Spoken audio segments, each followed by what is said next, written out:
কিয়ামতের আগে আগে আরো কিছু মানুষকে আল্লাহ পাক কিন্তু শূকর এবং বানরে পরিণত করবেন। এই হাদিসটা কি জানেন?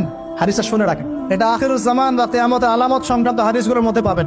আল্লাহ রাসূল সাল্লাল্লাহু আলাইহি ওয়াসাল্লাম বলেছেন, কিয়ামতের আগে আগে আমার উম্মতের মধ্যে, ভালো করে শোনেন, কিয়ামতের আগে আগে আমার উম্মতের মধ্যে একদল মানুষ বের হবে যারা মদ পানকে হালাল মনে করবে। কাকে? মদ পান করাকে হালাল মনে করবে। যারা বাদ্যযন্ত্র, গায়িকা, নায়িকা এগুলো নিয়ে নর্তকী নাচাবে রাতের বেলা, এগুলোকে হালাল মনে করবে।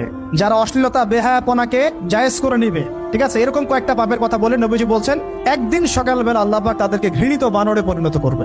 এটা হবে সামনে, কখন কিভাবে হবে আল্লাহ ভালো জানেন। এবার আমি কনসেপ্টে চলে আসি। এই যে পৃথিবীতে নেমে আসলাম, তাহলে আমরা কোত্থেকে আসছি ভাই? আমরা কি পৃথিবীর অধিবাসী ছিলাম? আমরা জান্নাতে ছিলাম, ওখান থেকে আল্লাহ পাক পাঠিয়েছে। এবার পৃথিবীতে এসে আদম আলাইহিস সালামের যুগে খুব একটা দুর্ঘটনা ঘটে নাই, একটা ঘটেছে। কয়টা? একটা।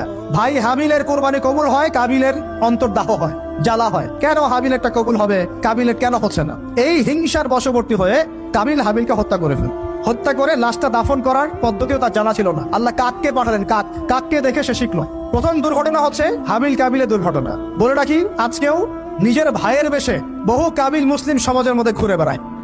নিজের ভাইয়ের লেবাসে, পোশাকে, সুরতেই বহু কাবিল এখনো কিন্তু মুসলিম সমাজে ঘুরে বেড়ায়। তো আমরা কাবিলদেরকে কাবিলের পরিণতি সম্পর্কে সচেতন করতে চাই। হাবিল বলেছিল, তুমি যদি আমাকে মারতে আসো, আমি তোমাকে মারার জন্য হাত বাড়াবো না। হাবিল জান্নাতে যাবে আর কাবিল জাহান্নামে যাবে। কেন কাবিল জাহান্নামে যাবে? নবীজি বলেছেন, পৃথিবীর প্রথম হত্যাকাণ্ড সংগঠিত করেছে কাবিল।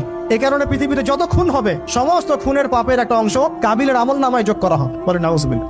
একটা কথা মনে রাখবেন, সদকায়ে জারিয়া যেমন আছে, গুনাহে জারিয়াও আছে। একটা মদের দোকান দিয়েছেন, যত মানুষ মদ খাচ্ছে, সমস্ত গোনার একটা অংশ আপনার কাঁধে আসছে।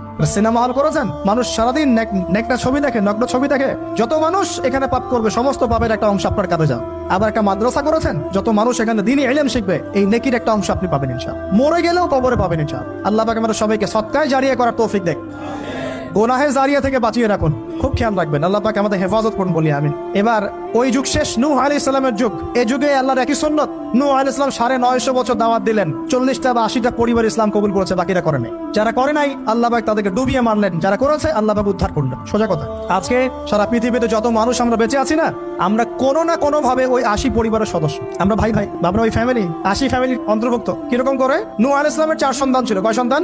এক সন্তানের নাম হচ্ছে হাম। কি নাম? হাম। হাম ছিল একটু কালো বর্ণের। হামকে দিয়ে আফ্রিকার কন্টিনেন্টে যত মানুষ দেখছেন ব্ল্যাক স্কিনের, কালো স্কিন, এরা সবাই হামের বংশধর। মজা না বিষয়টা? মানুষের অস্তিত্ব পৃথিবীতে, ইতিহাস, এগুলো খুব ইন্টারেস্টিং টপিক। ইতিহাস পড়তে থাকলে আপনি ডুবে যাবেন। কত কিছু বিশ্ব হয়েছে আর কত কিছু হবে সামনে।